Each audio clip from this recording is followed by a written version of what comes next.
కుమ్రం భీం ఆసిఫాబాద్ జిల్లాలో మళ్లీ పోడు రగడ రాజుకుంది. కెరమెరి మండలంలోని సుర్దాపూర్ గ్రామ శివారులో సాగు భూములను అటవీశాఖ అధికారులు స్వాధీనం చేసుకోవడాన్ని నిరసిస్తూ రైతులు ఆందోళన చేపట్టారు. అటవీ, పోలీస్ అధికారుల మధ్య స్వల్ప ఉద్రిక్తత నెలకొంది.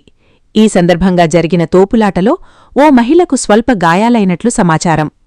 ఈ సందర్భంగా రైతులు మాట్లాడుతూ, తాత, ముత్తాతల కాలం నుండి ఈ భూముల్లో సాగు చేస్తున్నామని, సుమారు 100 మంది రైతులు జీవనాధారం ఈ భూములేనని రైతులు తెలిపారు. తమ భూములను తిరిగి అప్పగించాలని వారు డిమాండ్ చేశారు. వారం 20 రోజులు అవుతుంది, 20 రోజులు అవుతుంది.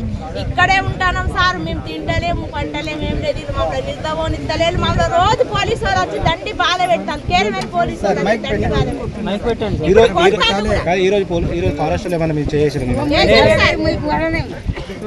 పోలీసు వాళ్ళు వచ్చి ఇంత దెబ్బ, 3 పోలీసు వాళ్ళ మేడాలు వచ్చి కొట్టు పోలీసు వాళ్ళు